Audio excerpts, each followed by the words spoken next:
Herkese salam, yeni vloguma xoş gəldiniz.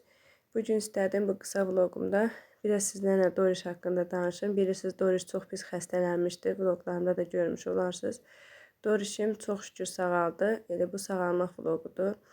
Düzdür, bu videonu çoxdan çəkmişdim. Sizlərlə çəkib paylaşa bilməmişdim, hamınız soruşurdunuz. Dedim, tam yaxşılaşsın, sizə belə açıq aydın bir video çəkərəm.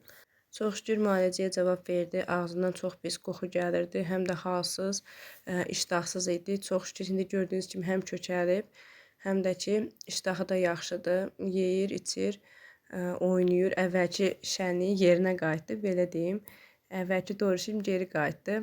Dorişimin bir dəfə də mən vlogda çəkmişəm. Bir dəfə də ağız hissəsindən ağzında gincivit belə deyim, gincivit deyirlər. Pişik saxlayanlar bilər.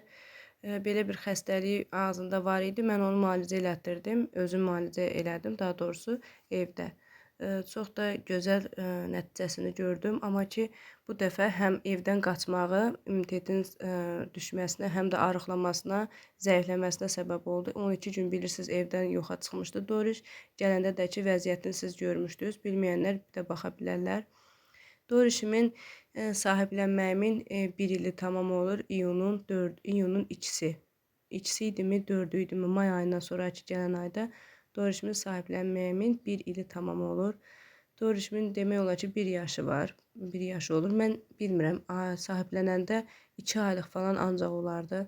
Gələndən onun müalicə heç bir dərmanı, bit birə dərmanı, nə bilim qurd dərmanı, hər bir şeyini əskik eləməmişəm. Dorişdə də yenə belə dəcəllik eləyir, yenə qaçır evdən, oynayır. İnşallah ki, daha qaçmaz, bu ona dərs olmuş olar. Belə pişiklərimin içinin ən belə zəif, immuniteti zəif olan Dorişdir. Ən yaramazı, ən dəcəli də Dorişdir. Böyüyüb, hamısından böyük olub, amma ki, bəbə kimi davranır. İndi mən siz izləyicilərdən soruşuram, Dorişdə bir dəyişiklik hiss edirsinizmi, kökəlibmi? Əvvəlki vloglarda baxanlar bilir, arıqlamışdı, çox pis xəstələnmişdi də. Yəni mən bundan çox məşğul oldum, heç video falan da çəkə bilmədim. Bunun xəstəliyi ilə bağlı açıqlama verə bilmədim, həm göstərə bilmədim. Bilirsiniz, məndə balaca pişiklər də var. Bir ana 3 bala, mən onları da qorumalıydım. Dorişin içdiyi sudan, yediyi yeməkdən, o qabdan onlar su içməməli idilər, yemək yeməməli idilər. Onlar da nəzarətdə idi. Ona görə mən vloglara ara vermişdim. Dorişi sizə çəkə bilməmişdim. Belə dostlar, Doriş yenə burada şirinliyini eləyir. Baxın, bəyənin. Nə sualınız varsa verin. Bizə dəstək olun. Kanalımıza abunə deyilsinizsə, kanalımıza abunə olun. Bugünlük bizdən bu qədər. Yeni vloglarda görüşərik inşallah. Özünüzə yaxşı baxın. Bizə dəstək olmağı unutmayın. Sağ olun.